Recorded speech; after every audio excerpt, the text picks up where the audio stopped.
I'm not used to this kind. I'm not used to this kind. But the Alsters have me covered. They always have it just right. They always have it just right.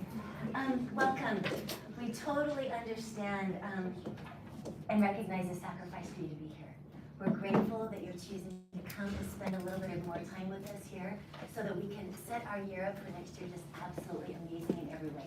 So thank you. We recognize the effort it takes and what you have to do at home to be able to make it happen. And we hope that by the time you're done, that you'll have a little refresher on what we're all about here at Ascend and be able to really resonate with what we're trying to do. So we'll start off today with a pledge. That will be done by Janie McKnight. Then we'll move over to our prayer by Caleb Van Bloom. And then we'll have the reading of our mission statement by Cassandra Hyde.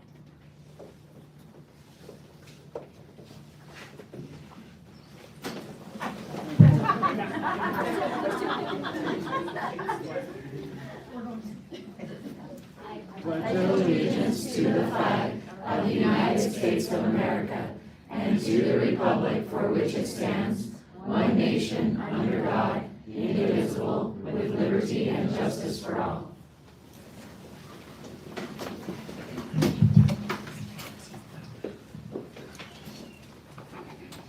Our dear Father in heaven, we are grateful that we could be here together as parents of students here at Ascend. We pray for the spirit of cooperation and wisdom and purpose and unity around that purpose to be with us. We're grateful for the many blessings that we have and the privilege we have to tailor our education as we believe will be most beneficial to our children. We pray again with gratitude for all that we have, and we say this in Jesus Christ. Amen. Amen.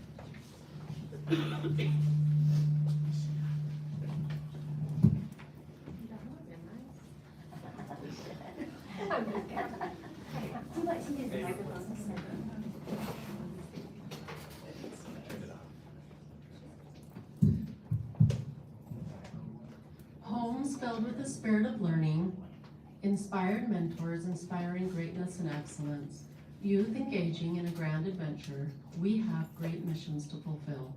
We are training, sacrificing now to be ready then. We each own the responsibility for our own education. We read greatly, discuss deeply, study diligently, serve faithfully, and play wholeheartedly. Every book, project, presentation, discussion, and class moves us one step closer to readiness. Both focused effort and uplifting recreation are important parts of our preparation. We are connected to God, to family, and to our fellow men. We look forward to the future days when opportunities and preparation meet. A new generation of servant leaders, understanding freedom, restoring freedom, and extending freedom to the generations that follow.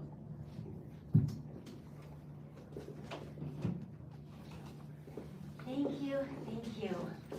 Like I said a little bit earlier, we wouldn't have asked you to come tonight if we didn't feel like it was essential for us to be able to share a little bit more about our vision.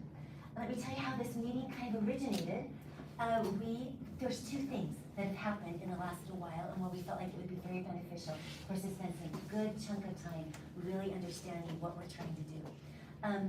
We have had more interest than we've ever had at Ascend. And because of that, we had, hi there. Because of that, we did something different this year. We had a meeting just like this, but I was able to give everybody the information all at the same time as to the individual calls that I've done in the past. And it was very revealing with some of our families who had been with us for years, came and got a chance to really immerse themselves in the vision, and they said how grateful they were. They said every family needs to be reminded about what we're trying to do here, why we're doing it, and why it looks so different, and the end results that we're going for. And so that, coupled with a really cool thing that we've been doing the last 2 years at the school. The last 2 years we've been spending a little bit of time in our assemblies every Monday. So one time a week we've had 5 to 7 minutes is all. 5 to 7 minutes each week going through our mission statement sentence by sentence. And once we get done with it, we go back and start it again. And we go back and start it again. Week after week, month after month, it's changing our students. It's really an interesting thing when we sit on the administrative side and we sit with our mentors and we review and we look at the vision statement, and then we've made the next step to really get it so it starts to become part of our students and changes them. Now the next step for us is to be able to have it get to our families so you can have a better vision as to what we're doing. So those are the two events that spurred this night tonight, and I think it's gonna set us up for a great year next year. So we're going to focus mainly on our vision. We're going to focus mainly on our vision tonight, and like I said, we're in a very unique situation where we have so much interest in what we have going here that we have people in the wings on wait lists.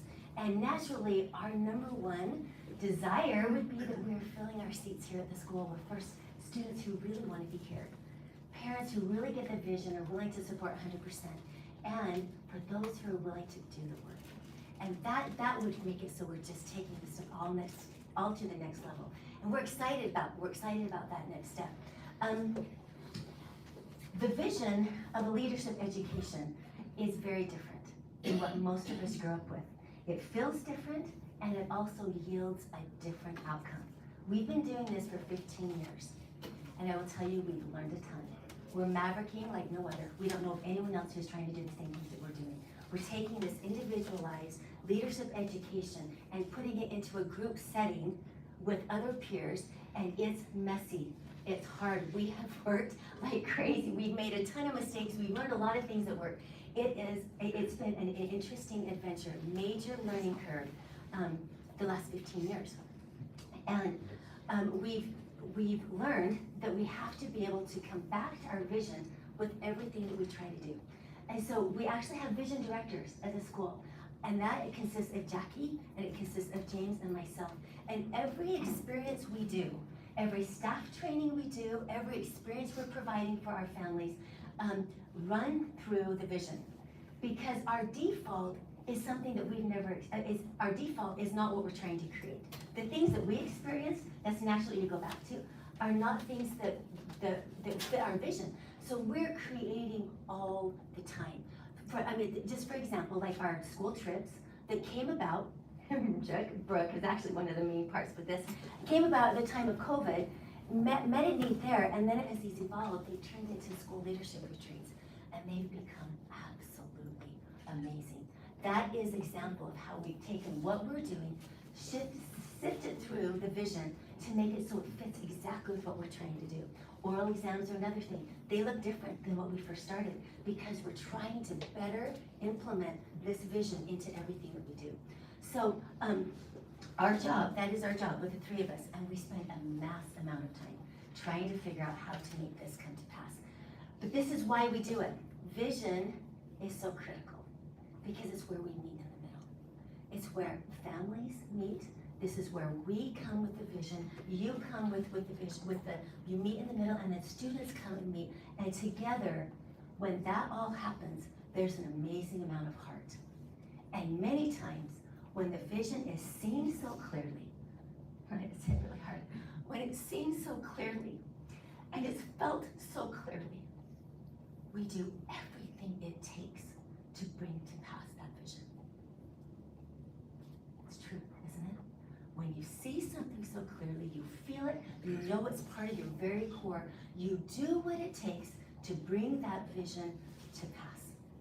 And that's what we're trying to be able to share a little bit more with you tonight.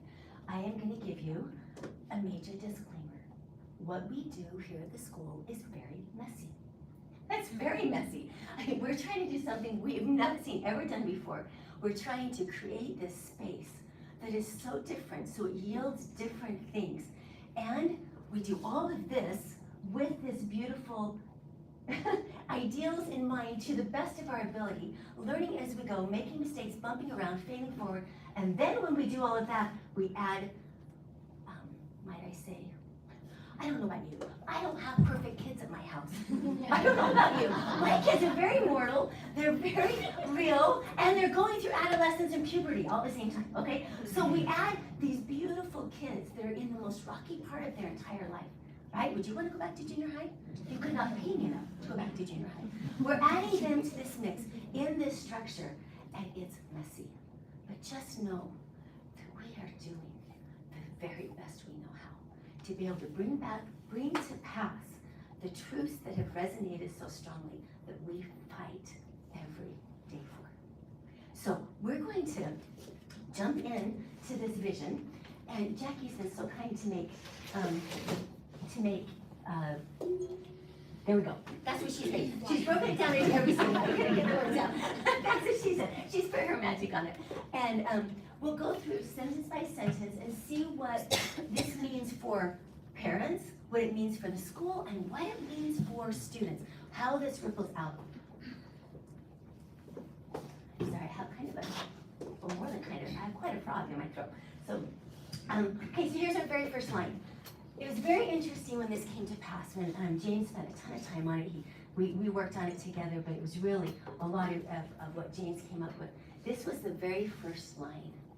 And as we've tried to implement this vision over and over and over, it has answered more questions for us than anything else. Homes filled with the spirit of learning. What we do here does not have hardly any effect that can be unless we have homes on board having beautiful learning happen at home. What happens at home directly affects what happens in the classroom. Let me say that again. What happens at home directly affects what happens in the classroom. Let me give you a few examples. If you happen to choose, I look at Chris because I know her husband does this. If you happen to choose, and her, to read some of the books with your kids and discuss them around the dinner table, that affects the classroom. Because your kids come with a very different buy-in and very different information to be able to share and to be able to then share it with the rest of the class. If you're modeling lifetime learning, that's one of our main goals of a leadership education, is that they become lifetime learners. If you're modeling that at home, it will be a simple step for your students, your children, to be able to take that to the next level. If you're having discussions about current events, things that come up in your family, utilizing that dinner time, table time, that is powerful because they're learning to bounce ideas and articulate their ideas, and they come to the classroom with different information, right? It's beautiful. If you're spending time in your core book every day with your family, that changes the classroom. This is a concept that we're going to lean into a little bit more and will be the topic of our fall parent night. The core book is simply a set of books or a favorite set of books or a favorite book that you as a family choose to hold as a standard. For my family, it's the scriptures. A core book is something that is worthy to spend time in every day, and it's held up as truth, that then everything, that other information comes their way, they have a standard to gauge if it's true or not, because if they know it's true, then they can recognize what's not truth, right? That kind of time at home changes the family. A family who prioritizes education, that means that they're talking about what they're learning. They're having meaningful conversations in the car when they go home. Tell me about that project you did today. Was there anything that changed you that happened today at school? Those things make a difference. They make a difference. Plus, families who choose to prioritize time for academics. We have a lot of control over our kids' schedule at this phase of their life. And are we taking the deliberate measure to make sure they have enough time on Wednesdays and Fridays and after school to be able to do the homework so that the students can come ready and willing to be able to share? Can you see how this line right here answers so many of our questions? And we have always said we're not school-centric, we are family-centric. We are secondary to the home. The primary mentors are in the home. And whether you want to be able to escape that responsibility or not, you can't.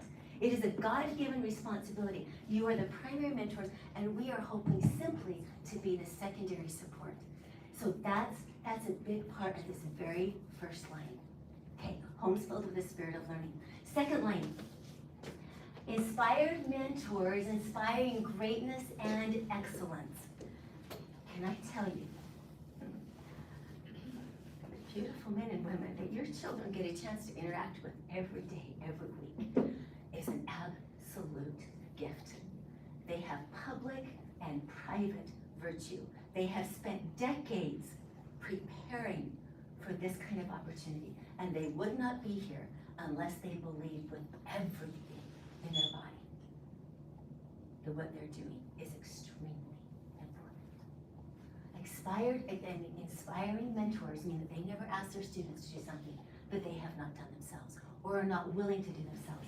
They never put themselves in the front of the room saying they are the sage on a stage, meaning that they have all the answers. They're willing to walk beside students, showing them the pattern of how to learn. They see students as individuals.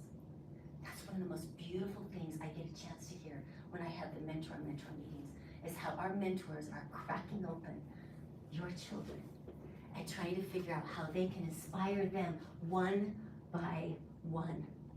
It's a beautiful, beautiful process. Our mentors are absolutely amazing. And at the very central core of who they are learners to the top degree. It is so inspiring to sit with them in different conversations because they are constantly learning. That is who your kids get to interact with. And we're always working on the behind the scenes to be able to continue to stretch, to be able to continue to train, to be able to understand better of how we can interact in the classroom to better meet the kids' needs. So that's our second statement. Our third statement is youth engaging in a grand adventure. We love it when kids come to us recognizing that learning is the grandest adventure of their entire life. Isn't that cool? To think that that is what we're here to do. We love it when they recognize when they walk through that door at the beginning of the school day that likely they will leave different. In fact, if they have the mindset to be able to see whatever it is that they can learn, they will leave different if they have that ability to be able to see that. And we also love it when students are willing to do the work. There's nothing like that, is when a student is willing to do the work that their mentor is asking them to do.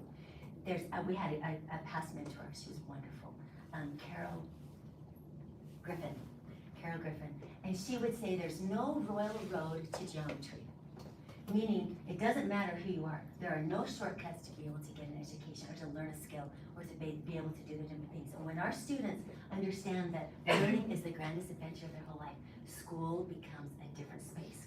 Okay, let's go on to the next one. Now, interesting, just to go back. Did you just catch what happened? In the first 3 lines of our mission statement, it mentioned the 3 parties that meet together with vision. Our families, our mentors, and our students. See how powerful that is? Right at the very beginning of our mission statement. This is foundational. This is the difference between a regular type of education and a leadership education. We believe at the very core of what do we do that every single one of us have great missions to fulfill. Doesn't that change everything we do? We're not coming to school to earn a diploma, even though that will come along the way. We're not coming to school to be able to get into college, even though that will come along the way. We're not even going to school to be able to get a job. Now that's a shift, isn't it? From things that we've learned before. We are coming to school so we can get the education that we need to be able to fulfill our God-given missions. This resonates with our students like no other. It is the coolest thing for them to start to awaken and thinking, my gifts and talents that God has given me are meant so that I can change the world. This is why we're doing the hard work of getting an education. And it touches on all of the parts, all of our students, the students, our families, and our mentors. But families, when you realize this or adopt this idea, your conversations at home change, right? When you're not going just through the motions to be able to get a diploma, you're interacting with every opportunity to learn in a different way because you're preparing. You're preparing for important things because God needs you to come to a level that you can stand and declare truth. You can use your God-given talents in whatever arenas that is, and you can make a difference in the world. Your conversations change at home when you truly adopt this, right? And you're also providing opportunities for them to develop. If you see a leaning towards guitar, or you see a leaning towards homeopathic medicine, or you see a leaning towards whatever it may be, engineering, you're finding opportunities for your kids to be able to develop those talents so that they can develop to a level that they can really truly become serviceable. For students, this is one of the best parts. They learn how to listen to the right voice. With all of the voices out there, if they understand this, they know which voices to ignore and they know which voices to listen to. In a world of today, that's critical, absolutely critical. And they also sense the importance of their time. They sense the importance that it might just be not all about just having fun or just having leisure, even though that's extremely important to be able to balance out our experiences, right? It's about becoming who God needs them to be. This concept is a thread in all of our classes, in all of our staff meetings, in all of our the meetings that James does, our tell me the name for those, what are they called? Parent Inspiration Nights, thank you. Parent Inspiration Nights, this is central to everything we do, absolutely everything we do. Okay, we are going on to our next concept. We are training, sacrificing now to be ready then. How many of us look at our youth years as teen years? Or do we look at our teen years as our youth years? It makes a difference. It makes a difference. When you recognize this is a protected time for them to learn skill, gain habits, be able to really engage when they don't have really a lot of other responsibilities. It shifts the way we look at our teen years, right? Our youth years, it shifts the way. Are we preparing them or are we just allowing them just to play endlessly, right?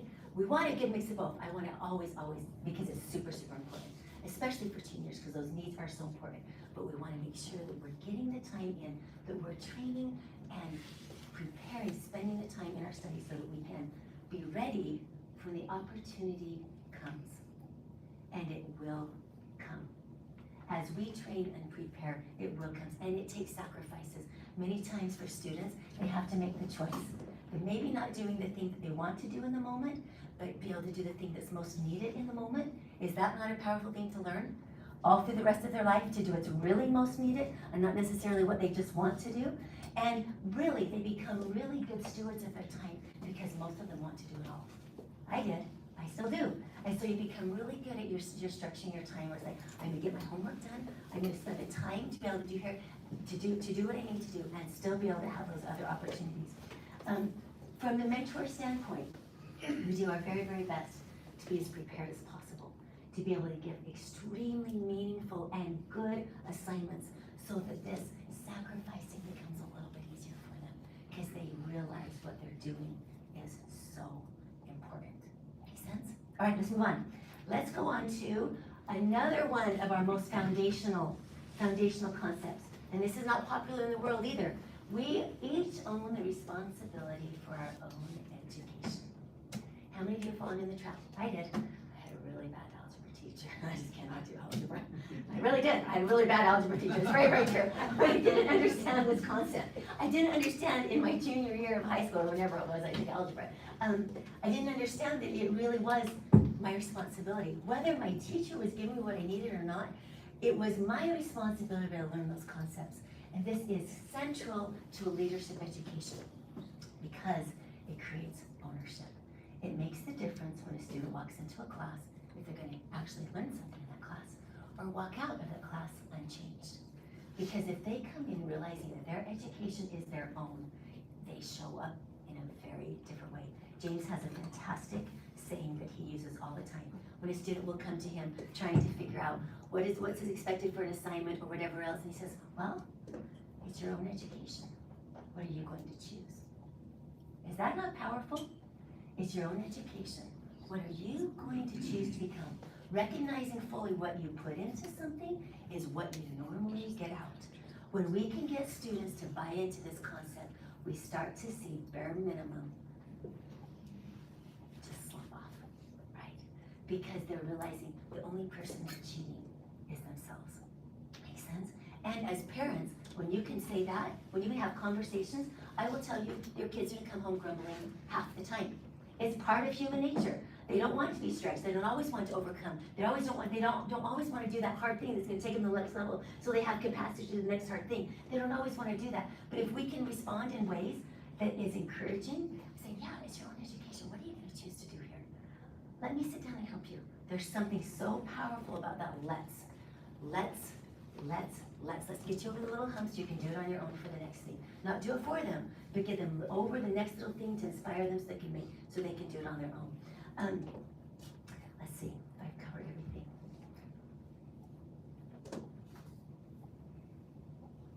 I think that I probably have. Let's go on to the next. All right. Okay. We read great. This is a great one with when you start to make sense of what everything that we do here. It comes, a lot of the pieces fill in here. We read greatly. We discuss deeply. We study diligently. We serve faithfully, and we play wholeheartedly. This is the very center, well, one of the very center parts of a leadership education. Because we're not so interested about what to think, we're by far more interested about how to think. Did you catch that? Learning how to think is by far more important to us than just what to think. Because when you learn how to think, you can navigate almost everything in life. You're not waiting for somebody to tell you what you should think or how to think, and you can navigate all the voices a lot better. The way that this has been, the best way to be able to learn how to think is to be able to read, write, discuss.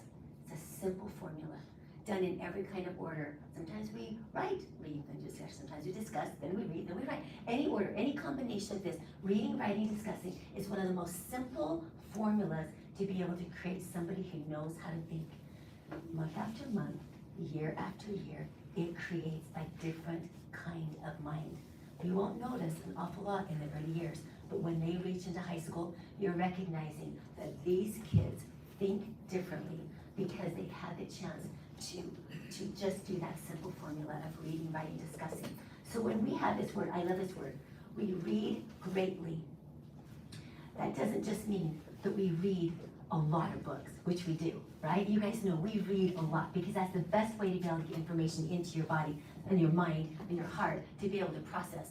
But we also read the greatest material that we can get our hands on. We are always in creation mode. We've never had a year here at Ascend in 15 years that looks the same because our mentors always have their eyes out for the very, very best material they can find. And many times, partway through the years, a semester, when they get to know your kids, they're shifting what their plan was because they realize a different set of books will resonate better or a different approach will resonate better. That is the beauty of what we do.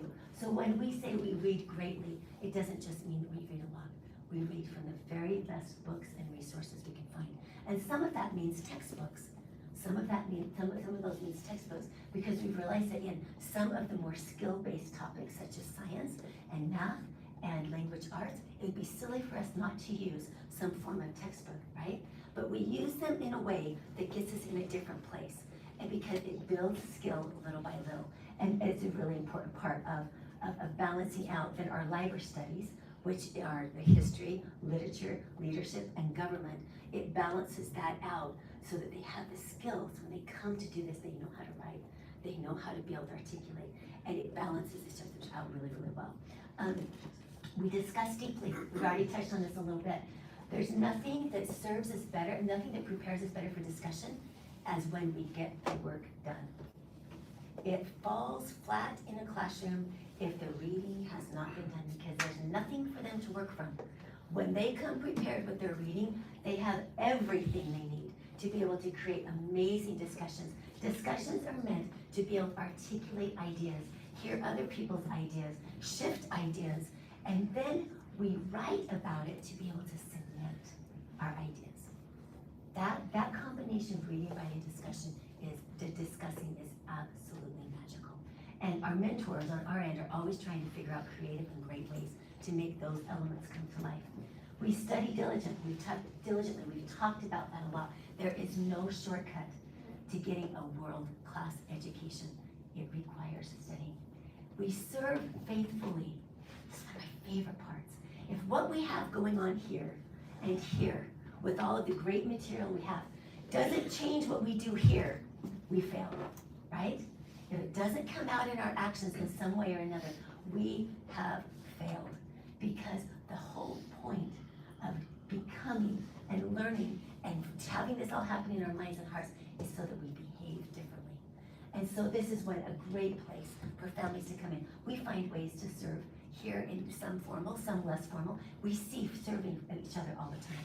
I wish you could be a fly on the wall of what we get to see. We see kiddos treating each other so kindly in different cute events, showing up when someone's hurt, showing up when someone needs a listening ear, just doing kind things of opening a door. We're seeing that all the time.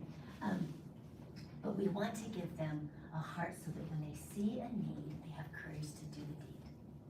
And that's important, and that's where families can really, really step in. When you can see a need and you step up and you're willing to go to work. And then the very last one is play wholeheartedly, which is absolutely the best thing ever because it balances, it gives a break, it gives that connection that only happens through great recreation. And it's as every bit as important to the elements of all of these other things. All right, let's move on. Let's go on to every book, project, presentation, discussion, and class moves us one step closer to readiness. Did you catch that concept again? Closer to readiness. Being ready for when the opportunity, how is it worded in the one where I'm sacrificing now so that I'll be ready then? Are you getting this understanding that what we are doing in this season of life is extremely important because we want to be ready when the call comes. So every book that's chosen, every book they immerse themselves in, every project that looks like simulations, which we do quite often, experiments, research projects, all of that fits into projects. Every presentation, talk about oral exams, that's the ultimate presentation, right? Again, simulations also have different presentation things. We do different hot benches where they take a hot topic, a controversial topic, and you have to debate both sides, even a side that you don't agree with.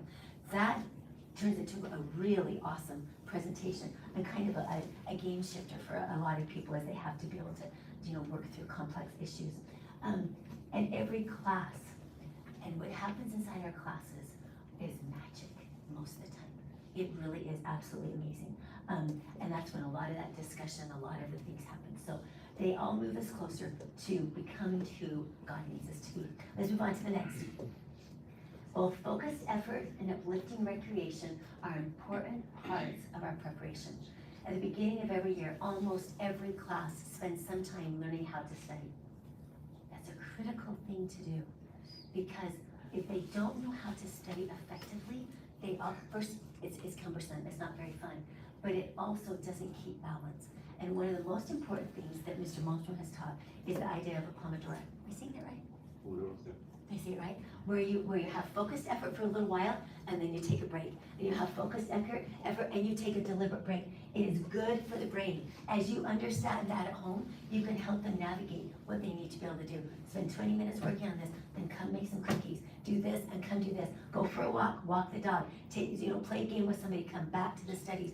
It's understanding the rhythms of your brain so that you don't wear yourself out. It's a very, very important thing to understand. Focused effort and recreation are both parts. All right, let's go to the next part of the preparation. We are connected to God. Notice God is mentioned first. To family and to fellow men. 3 days a week is part of the reason why we come to school. Because we want to be able to have connection with family. I hope that at home you're maximizing that time you have with your kiddos. It's such a gift on those Wednesdays and Fridays to really maximize the time that you have to build a strengthened family. And we hope that every day, through some kind of habits that you do, that you're connecting God and our students are connecting with God. Critical. The last thing is connecting with fellow men. Such an important part because it's such an important part to be able to understand how to be able to associate with people. If you can't associate with people, you can't have influence over them. So that's a really cool one. And our final one is this. And this is, did I? No, just a minute, I may have skipped one. Go to that next one. Did I skip one? No, There we go. I skipped that in my preparation. Let's talk about it. We look forward to the future days when opportunities and preparation meet. And they will happen. And you've seen them happen in your life. And when you can talk to your kids about this, and many times this is the motivation that keeps them going. It's like, you have important things to do, and what you're doing right now helps you be able to prepare for that. It's extremely important if you're looking at the very first line that we have, where we have missions to fulfill. It's a really, really important part of that. Okay, let's move on to a new generation of servant leaders. And actually, let's go into the next one too, because this is the result of what we get from the leadership education. A new generation of servant leaders, understanding freedom, restoring freedom, and extending freedom to the generations that follow. A new generation of servant leaders. That's one of the goals of a leadership education. That they recognize that their life is only to be able to influence others for good. And I love this part, understanding freedom. This isn't just in a political standpoint. This is an understanding of freedom, that when you apply principles in your life, you keep yourself free. It's true.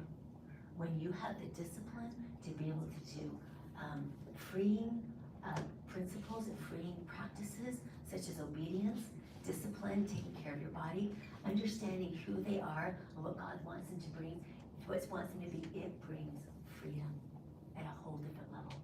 And extending freedom to the generations that follow, we totally look forward to when our kiddos get a chance to start their own family. And some of the things that we felt are so important here, that we have worked on so carefully, they can then extend to their families. And we're seeing it happen. We've been doing this for 15 years. We have a lot of students now who have babies of their own. And it's a beautiful thing to watch them start their families with concepts of what we've been learning here, and they're passing it on. It's a beautiful thing. I honestly don't know of any other environment that's trying to accomplish what we're doing. We are doing things differently because this is what we're trying to accomplish. And all of these pieces together create a heart and mind like nothing else I've seen. I asked some of our mentors, said, what are you seeing in our students in their junior and senior year? Let me tell you some of their responses.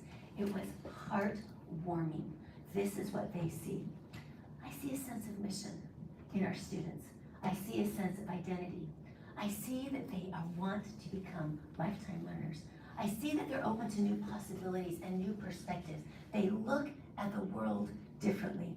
I see that they have creative options for their higher education. They're not just looking at what's always been done and saying that's my only option.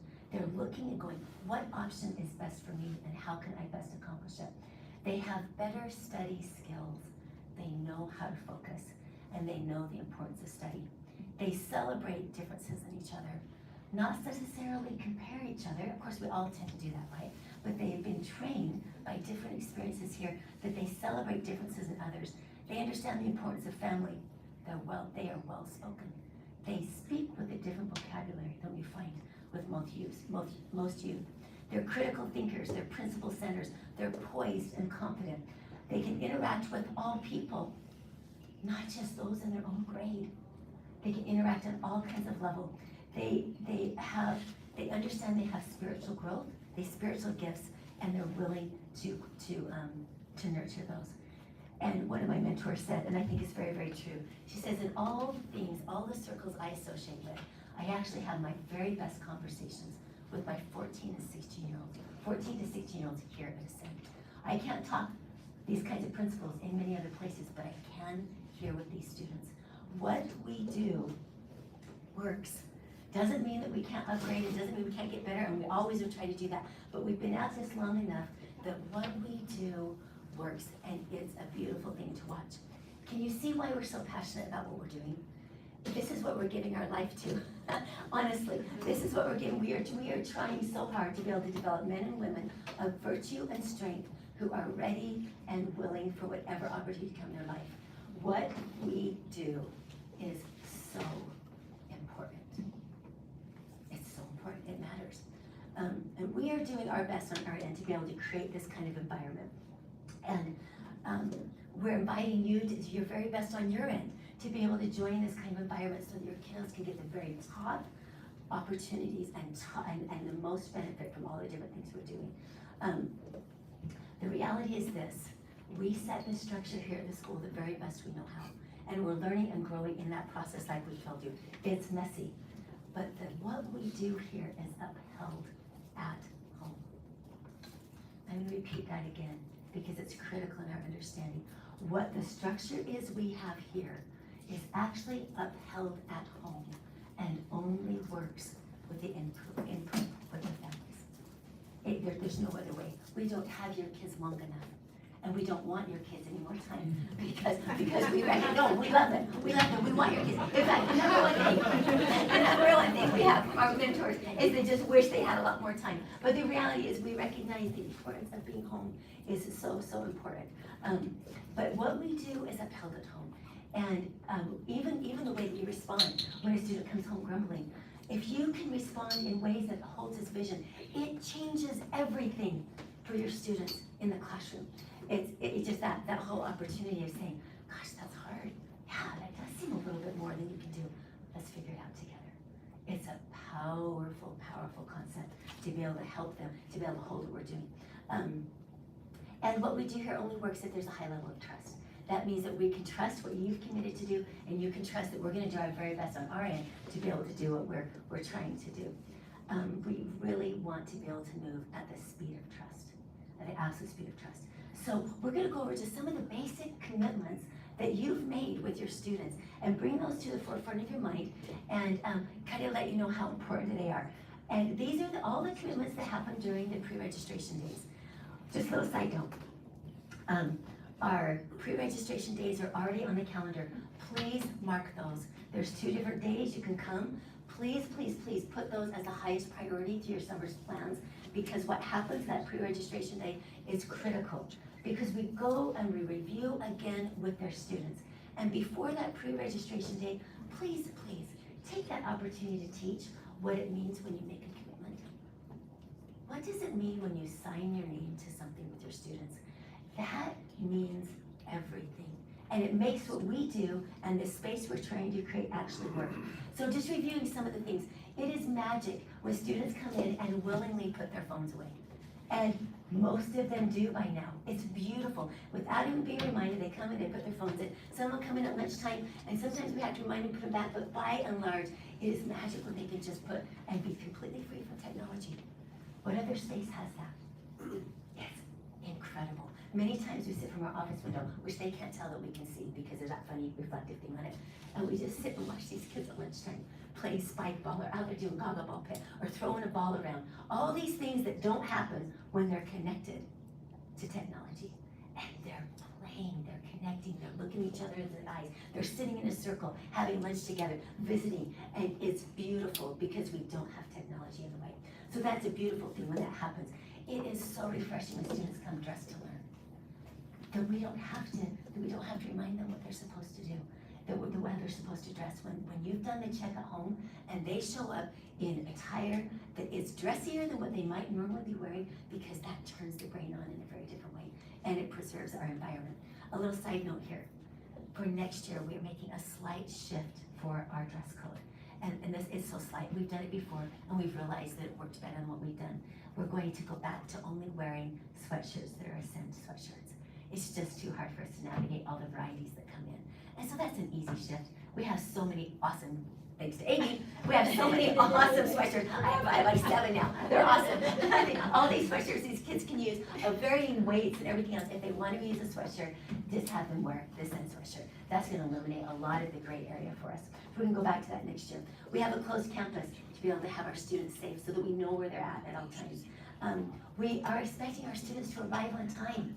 That's largely in your hands because we don't have a bus service, right? We're expecting students to arrive on time. And it is glorious when a mentor can start when that bell rings and they don't have any incomers coming in late so that they don't have to repeat what they've just done, right? Our time is so valuable. We have such limited time that we really take every minute as so precious. So it's incredible when they come on time. And it's also incredible when they come to class prepared. That is what we're asking them to commit to when they come to pre-registration. And if these basic things, they really are so basic, are quite an irritation to your student or to you, and it's just a really tall ask that creates a lot of contention at home, this might not be the best space for you. Because those elements is what creates what we do here. And when we have students willing and just willing to do it without much assistance or without much correction, it is glorious on our end. Because I'm telling you, our brains work 90 miles an hour all the time. And we have 1,000 things we want to do with your kiddos. And when we cannot be in that space and we can be in creation mode, that just means we're only doing more and more incredible experiences for your kiddos. But if we're needing to address the basics over and over and over, that zaps so much energy. And so we love to be able to be in that creation mode. So like I said, if these basic things are kind of irritating, might not be what they want to do, this may not be the space for them. This may not be the best place. We are extremely poor policemen here. We all know that. Jackie and I do not have the personalities to be great policemen. And we don't want to play that role. We don't want to play that role. We want to be able to come in and love on your kiddos like no other. I don't want to change that about ourselves because the feeling of what we have here is dependent upon that. And so having kids being willing to keep those commitments is extremely, extremely important. Okay, just a little bit of awareness for parents that makes you more aware. I want to tell you what we are and what we are not. We are not a drop-off option that you just forget your kids and don't do anything else, okay? We've never were designed that. It comes back to that very first line of homeschooled with learning. We depend and need parents. Now look out here and I see how all of you have served in so many different ways, and it's been absolutely incredible. We can raise tuition and I can hire more help, but it goes against our very first principle, right? We want parents here. We want them helping us out with lunch. We need your help in the retreats and the different events, because what we want is we want to have as many beautiful adults as possible for our kids to interact with. Our leadership treats are a fantastic example. Our mentors have little small roles there, but most of it is done by parents. That's intentional, because we want students to interact with as many positive, incredible adults as we possibly can. Our parent nights, we expect you to be here at parent nights. We don't ask an awful lot when it comes together, but we're finding with some of our families who've been in this for a little while, they've only been there, done that. But the reality is this, is we cannot keep the community going in a vibrant way if we can't gather and get the information that's only can be portrayed in person. All right, moving forward, if you want your students to be the next semester, that means the attendance at the parent night, you were there. That's your ticket for your kids to be able to move forward. What happens at the parent nights is it tells you how you can support. How can you support if you don't know what's going on in the classes? How can you support if you don't even know their mentors? How can you support if you don't understand that, if you don't have a bigger picture? The parent nights are intended to be able to infuse a little bit of the vision every 6 months. Kind of consider it like going to the dentist, right? It's like, I don't know about you, but I kind of fall, and I mean, I do really well right now, come home from the dentist about flossing and everything else. By the time I go again, I need a refresher on the importance of it. And that is kind of the same here. You just, we live, breathe, drink this vision, and trying to figure out how we can make education turn to leadership education. You, on the other hand, get just little snippets. And these parent nights are to be able to reignite the purpose, the why we're doing things, and to be able to feel that sense of community. So moving forward, we hate the word mandatory. We've stayed away from that word for years and years. You can see Jackie's expression. We have stayed away from that word for years and years and years, but we're to the point where we need it. Because what we want to do next year, to be able to create the upgrades we want to do next year, it requires us to be fully engaged on all levels. Make sense? Okay, let's see. Just as a reminder, when we are filling out our pre-registration days, our pre-registration paper, it says right in there, and you sign, that we are obligating ourselves. We are inviting you to come for a year. But at any time, if it's not working for your child, you have the option to be able to step out. And then we have the same opportunity as well. If something is not working, if we can see that this is not serving your student well, we have the option to be able to pull you in and just say, let me just tell you what we're seeing. And this may not be the very best fit for you. Just wanted to remind you of that as we're moving forward, because as I was telling you, we have so many people in the wings who are so excited to be able to be here that we want to fill every seat in this school with people who are on fire about what we're doing, willing to do the work, and who want to be here more than any other place. Because that's when the environment here in the classes just skyrocket. It's really an awesome thing. So what we're asking also at home is you prioritize study time. It's very, very hard for a youth to overcome a family structure that's not conducive to studying, because you're the keeper of the space, right? And so as you're carefully picking up your extracurricular, as you're carefully structuring your time at home, as you're carefully structuring your afternoons that you have at home, please, please, please go back to the old thing that we did when we grew up, that we worked before we played. It's amazing what happens when that happens. When your homework is done, then you can go do your things. When you're ready for your class tomorrow, then you can go do your things. What you know, all of that whole order has kind of been lost in today's culture, when parents have kind of stopped being parents. But we want to be able to embrace that again, so that our students can have the very best preparation for when they leave our home. Please, please, when we have such a liberal schedule, we only are here on campus 3 days. There is no reason why we should be having doctor's appointments, orthodontist appointments, or other things happening during school hours. If you only knew how hard it is on a mentor to be able to have students coming in and out. I know there's always situations that are needed, but when we have Wednesdays and Fridays, it is impossible to recreate what they miss. It's not like they go home and do a few worksheets here.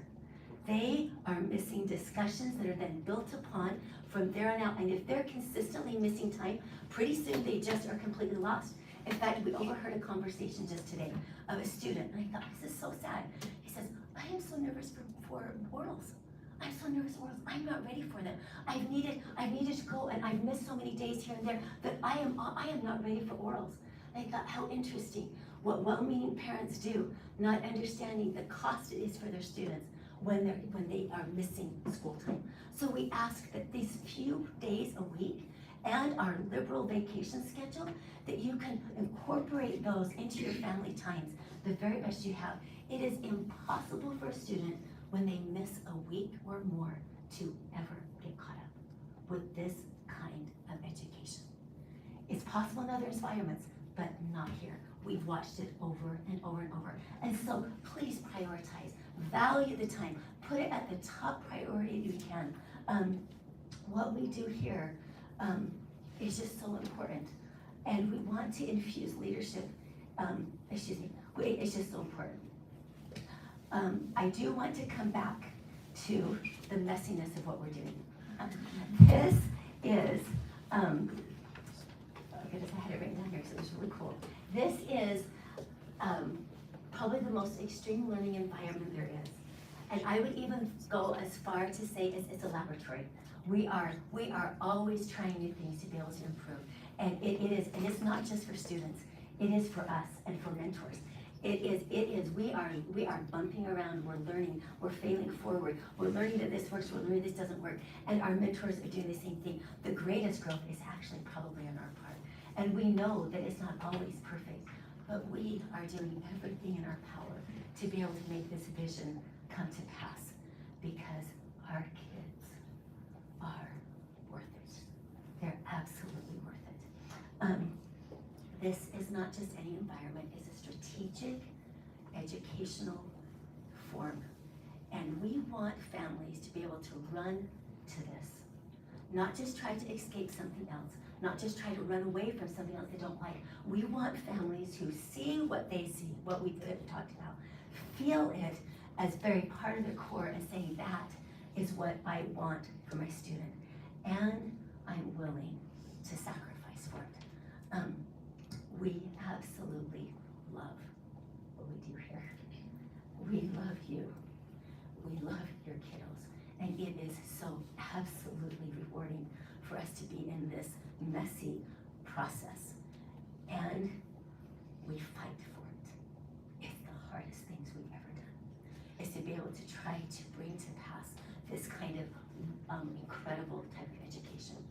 I want to end with James sharing, like I talked about, he's been sharing principles of leadership education little by little in our assemblies, and our kids are getting on fire with it. I want him to share, I asked him to share one of the experiences he shared with our kiddos. That the kids were going crazy with it afterwards. They were coming up to me, I want a copy, I want to be able to share this with my mom. But it was so enlightening for me because it furthered my understanding of what mission is. Sometimes we think when we grow up and change the world, it's gonna mean that we're gonna do this, we're gonna be president of a country, or we're gonna do this or whatever. You know, we think of these grandiose things, which are all true. As these kids leave us, they are doing fabulous things. They are meeting need, they're using their gifts. But it also is about moments that we're prepared for. Critical moments in the lives of other and ourselves. Because we've paid a different kind of price, we know how to handle moments differently. So I'm gonna let James share.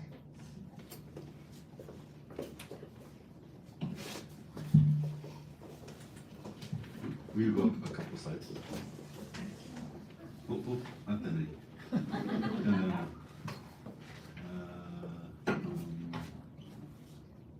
Right there. Okay. This is an experience that we had in our assembly. So it sometimes can be hard to appreciate what life mission is. The degree of pain and suffering in the world, to me, tells me that there aren't enough people living their life missions. And I don't know how many people you think, like, you look around, friends, neighbors, and they're going to work every day. Do they act like they're on life mission? Or do they act like they've got a job? They're just trying to survive, right?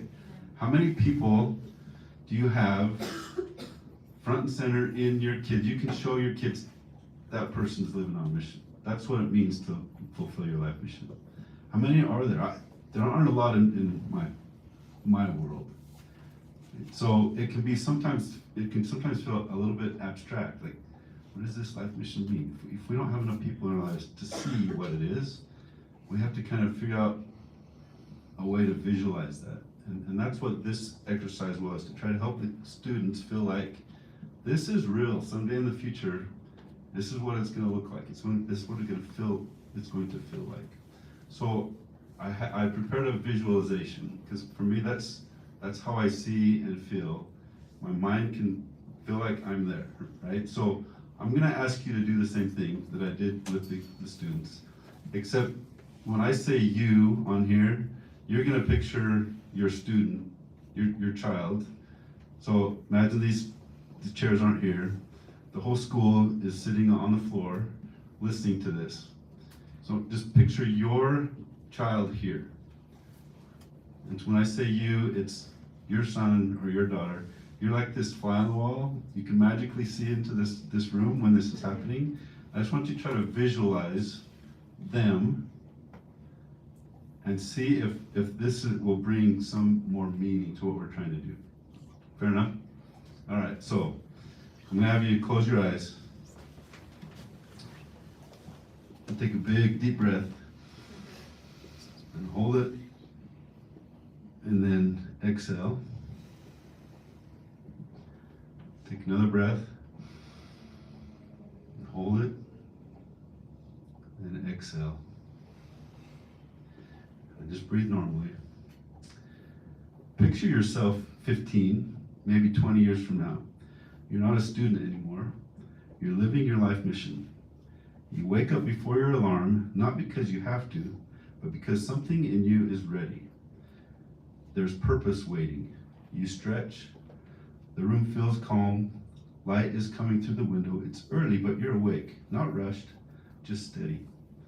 You walk to the kitchen. Maybe you're in an apartment, maybe a house, maybe somewhere you never imagined living. There's a quiet gratitude in you. You know what this day holds, and you're ready for it. You sit across from someone this morning. Maybe it's in an office, maybe it's in a hospital room, maybe it's at a kitchen table. They haven't been sleeping well. Their eyes are tired. The voice cracks when they talk. They say, I don't think anyone really understands, but you do. Because you learned how to listen. Because you practiced paying attention. Because you read deeply about the human heart. Because you learned to sit in silence without needing to fill it. You don't rush them. You don't interrupt. You ask one thoughtful question, and slowly they begin to open up. Later, as you walk away, they say quietly, thank you. I feel less alone. And you realize you were prepared for that moment. Later this afternoon, you stand in a place that smells like bread and soup. Or maybe it's not literal food. Maybe you are feeding minds. Maybe you're a teacher, or an entrepreneur, or a designer, creating something that makes life better, or a farmer growing food, or someone mentoring a young student. You hand them something, an idea, a meal, an opportunity, a second chance, and they take it, and their shoulders lift, and you see hope where there wasn't much before. You smile, but inside you know this required skill, discipline, follow through, organization, years of training when it felt like nothing special was happening. Now it's evening, you open the door, and someone runs towards you, or someone calls your name, or someone depends on you. Maybe you are supporting parents who are aging. Maybe you are building a family of your own. Maybe you are part of a team or community that relies on your steadiness. Someone needs you to be calm. Someone needs you to be wise. Someone needs you to be patient. And you are, not perfectly, but reliably. Because you practiced self-control when you were younger, because you learned to finish what you started, because you built habits when no one was watching, you are strong enough now to hold others. The day winds down, you brush your teeth, you kneel at the side of your bed, and you think about the moments of the day, the quiet conversation, the hungry person fed, the family supported, and a wave of gratitude comes over you. Gratitude to God, gratitude for the people who mentored you, and unexpectedly, gratitude for someone else. It's your younger self, the version of you sitting here today. The one who didn't always feel heroic, the one who studied when it felt boring, the one who chose integrity when it was inconvenient. You feel so thankful. Suddenly you recognize something is about to happen that has happened before.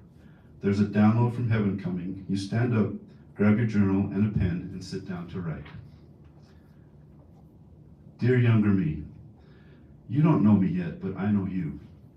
I remember what it felt like to sit where you're sitting, to wonder if this really matters, to feel tired of practicing, tired of studying, tired of choosing the harder right over the easier wrong. I'm writing to tell you something. It mattered. All of it mattered. The nights you read when you could have scrolled, the mornings you got up when you wanted to sleep, the times you rewrote the essay, practiced the scale, ran the extra lap, asked the question, listened instead of interrupting, apologized when it was uncomfortable, told the truth when it cost you, finished the book, stayed in the conversation, did the math problem again, served when no one noticed. Those were not small things. Those were bricks. You were building me. Today I sat across from someone who felt invisible. Because you practiced listening in class at Ascend, I knew how to stay quiet long enough for them to feel safe. Today I solved a problem that required focus. Because you trained your mind to concentrate instead of constantly switching screens, I could think clearly. Today I showed patience to someone who didn't deserve it. Because you learned self-control, I have strength to give. Today I kept a promise. Because you learned not to quit when things were boring or hard, I am dependable. You thought you were just doing homework. You were building endurance. You thought you were just memorizing facts. You were wiring your brain for discipline. You thought you were just helping at home. You were learning responsibility.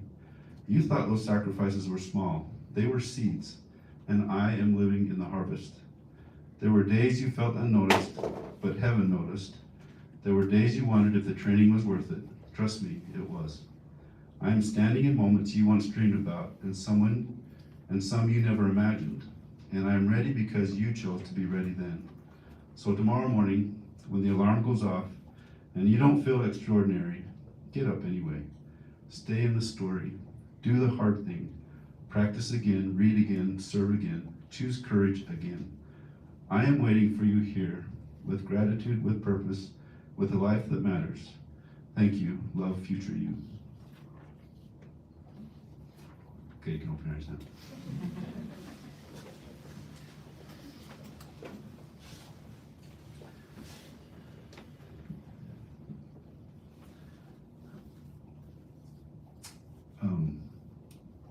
I just want to tell a sobering experience we had on our retreat. Is it okay if I share this? So, before we got to where we were going to stay for a couple days with the youth, they had flooding, major rains, and flooded a bunch of areas, and we were wondering if we were going to be able even to get there. And when we got there, the idea occurred to us that there's going to need to be some service. Right? I wonder if that's something that we could arrange for the students to do while we're there for an afternoon. And so Lloyd got on the phone, was calling people he knew, he's trying to arrange to figure out where can we go, where can we take them, what to go do. And there was one neighborhood that had gotten hit pretty hard with the rain. And so we thought, let's go show up. They're gonna need people to dig out the dirt and move stuff around. We got 50 bodies here. We could do a lot of work in a short period of time. So we got up, and the day we were going, they closed the roads. We had to walk in 2 miles to get to this place. So, well, if you can imagine 35 students and 15 adults walking down the sidewalk 2 miles to get to this place. 5 miles. Every time I tell a story, it gets a little bit longer. So and we get there, and it was, kind of like we imagined, right? People were trying to dig stuff out. There was big moving equipment. They were loading up all this dirt into these dump trucks, hauling it off. And we went up and said, hey, we're here. Put us to work. What can we do? And we started kind of getting some weird looks, like, maybe keep going down the street. There's probably something you can do down the street, right? Finally, the National Guard came up to us and said, you guys need to leave. Like, why? We're here. We've got all these people and there's work to do. He said, you're not prepared for what is here. All these people have septic tanks and this area flooded, so all this land is contaminated. You don't have boots, you don't have gloves, you don't have goggles. You get a little cut and you get infected, you're in more danger than you realize. And so we had to leave and walk 2 more miles to get back, right? And as I think about that, what kept us from being able to serve was not a lack of willingness.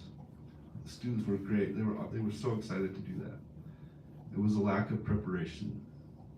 We didn't know what we needed. If we had known, we would have been ready. And so when I think about this, there's 2 visions that constantly drive me when I come to school. That's one of them. Like, when an opportunity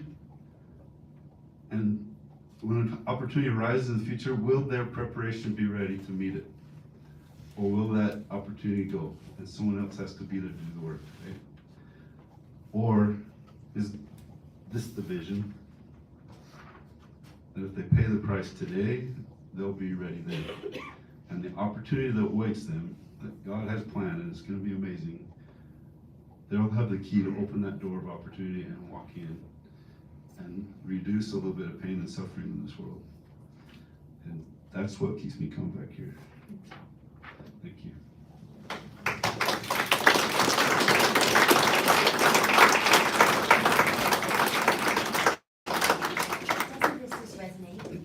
It resonates with hearts and souls because it gives us reasons why we do what we do.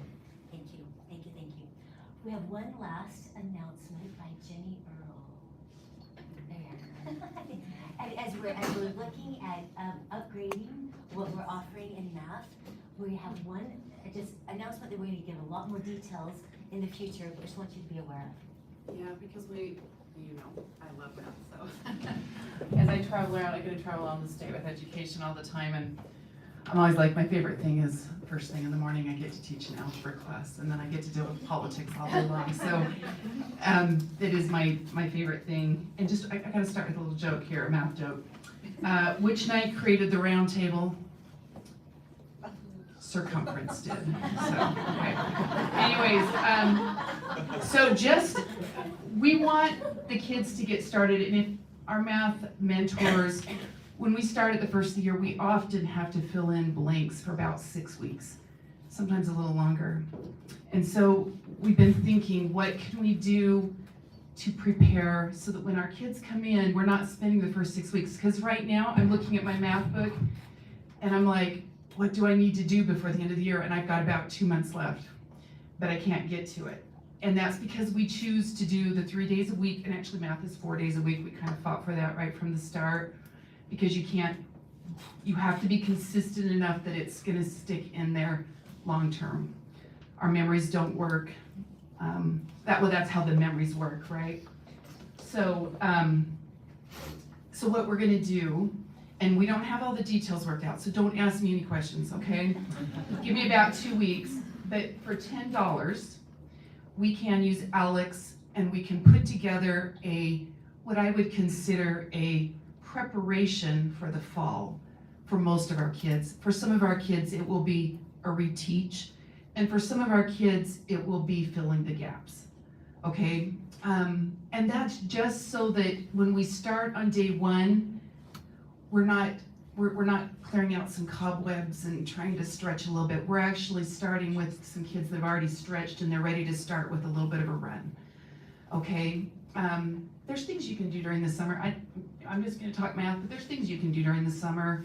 Just practice some basic things, ask them basic questions, and just, keeping those things invigorated. But really, this Alex program, and it's just an online program.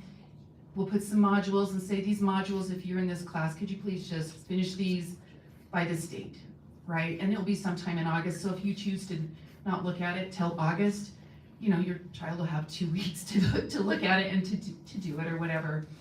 But the idea is that we're starting already stretched, already ready to go, and that some of our mentors, some of our kids are stronger at math than others. I used to believe that there was math people and there was not math people. I don't believe that. It's just a matter of the architecture in our brain, helping kids understand that. Everybody understands a little different, but I believe all kids can learn math just like they can learn to read, just like they can learn to do other things. Anyway, so we'll give you, did you have a question? No, I'm just kidding. Just real quick there. Anyway, so we'll get you some more details. You'll have that information by June 1st. If you're new to Ascend, the week of orals, we will be doing a pre-test for your child to help understand maybe what class to put them in, so that they can be doing the refreshers for our summer as well. So, okay, with that, there you go.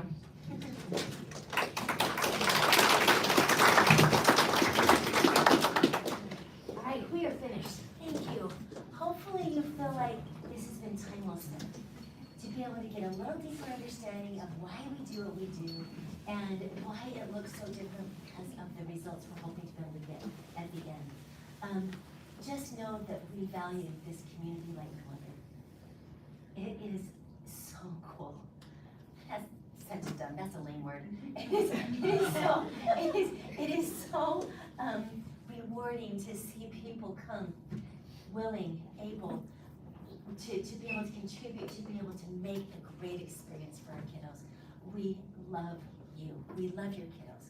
And just know that we look forward to a fantastic year next year, that we're hopefully be able to all take that upgrade and be able to make our homes match even the vision even a little bit better, and that we understand a little bit more of the importance of having our students come prepared for class. So with that, please go home safely, and thank you for coming.